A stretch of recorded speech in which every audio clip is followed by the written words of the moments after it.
Thank you, Madam Speaker. First, I want to, of course, associate myself with the remarks from Mr. Dreier and Mr. Price, who have done such terrific work on the spread of democracy, but also to lament the tragic loss of life and the courage displayed by our men and women in our foreign service and who are deployed abroad to represent the United States, its democracy, and its principles.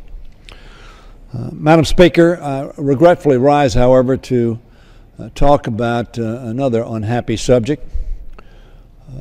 Our fiscal house is burning, and in Washington we continue to play and fiddle. We have another 8, perhaps 13 days left, or less than that. I don't know whether we're going to be here in October. But I do know that we're going to be here for a very short time this week, frankly, doing message bills.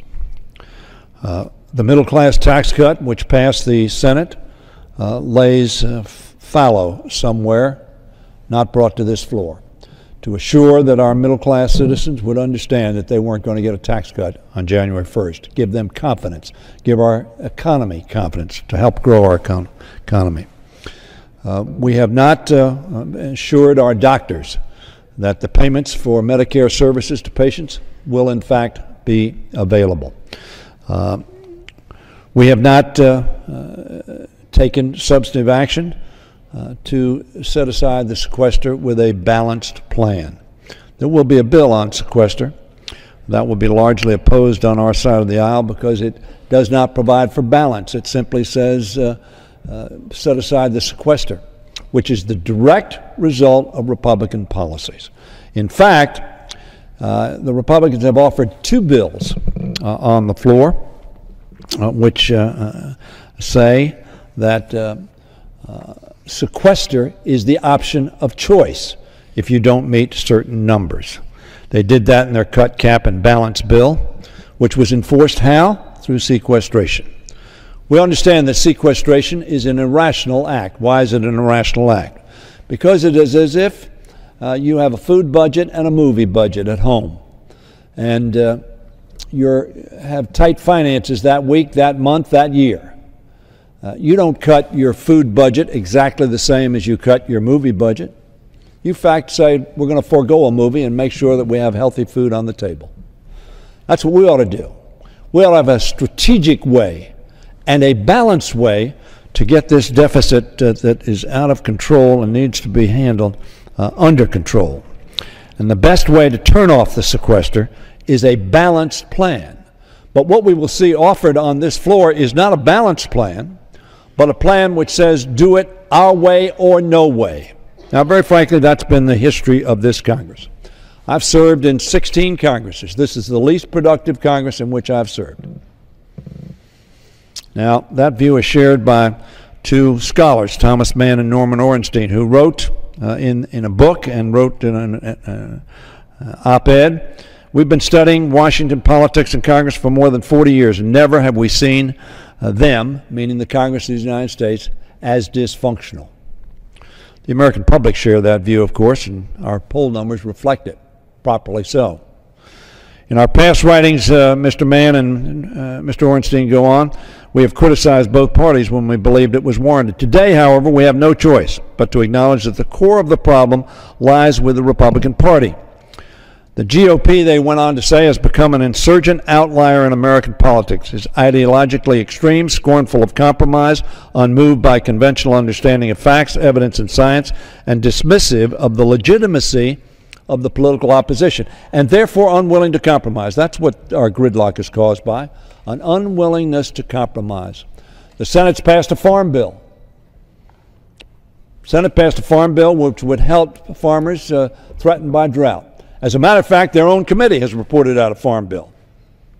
But that farm bill has not been brought to the floor because apparently the majority of Republicans aren't for a farm bill. So even their own bill is not brought to the floor, much less a bipartisan passed farm bill in the United States Senate, which could be passed and would get a significant number of Democratic votes, not because we believe it's exactly what we want, but because we believe it is a compromise that will work for America and America's farmers. Ladies and gentlemen, Madam Speaker, the American public ought to know that in the next few days we're not going to be doing much of anything. Not on jobs for Americans, not on the fiscal cliff that confronts us, not on farm bills, not on the Violence Against Women Act, which also passed the United States Senate in a bipartisan, overwhelming fashion. No, we fiddle. We fiddle while the fiscal fires burn. I would urge my colleagues on both sides of the aisle, my Democratic colleagues and my Republican colleagues. I don't think we're going to get anything done before November 6th. I think it's going to be politics as usual. The American public and America will suffer for that. But I think that's what's going to happen. But I urge my colleagues on both sides of the aisle, and Madam Speaker, I would urge the American people to demand of us that we not perceive the lame duck session as simply a time to further fiddle.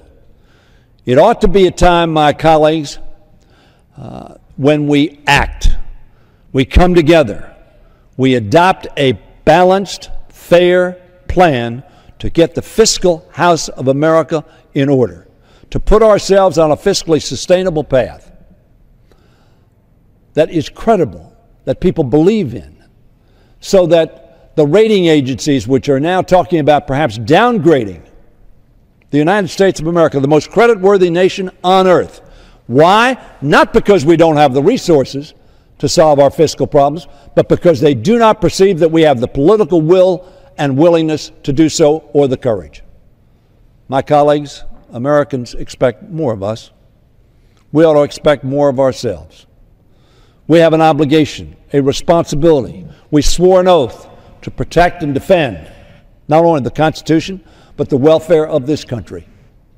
Putting our country on a fiscally sustainable path is absolutely essential. I don't think we're going to do it before November 6th, but I would hope every one of us who comes back here the second week in November, or the into the second week of November, will pledge ourselves to work together as Americans, not as Democrats, not as Republicans, not as conservatives, not as liberals or moderates, but as Americans, understanding that the only way, every commission that's reported has said we're going to get our house in order, is to come together and do so in a balanced way. And yes, ladies and gentlemen, that means making sure that we deal with revenues. We pay for what we buy. That's what revenues are about. We pay for what we buy. And then we deal with the spiraling costs of health care. Everybody's talked about that. We have to do it. President Clinton talked about that. Paul Ryan talks about that. We have to do it. But we can keep the guarantee of Medicare. We can keep the guarantee of Social Security in the process while getting our fiscal house in order on the entitlement side. Ladies and gentlemen of this House, we owe it to the American people. The American people expect us to act responsibly. We are fiddling while the fiscal house of America burns. Let us summon the courage, the judgment, and the personal responsibility each one of us has, that when we return here after the election, and hopefully the politics is behind us, those 30-second, 60-second ads which misinterpret, misinform, and dissemble are behind us. And we say to all of our citizens that we represent, we are prepared to exercise the courage and judgment to put our country on a fiscally sustainable path that is credible. Not only will rating agencies believe in it, our citizens will believe in it, our businesses will believe in it, and the international community will as well. I thank you, Madam Speaker.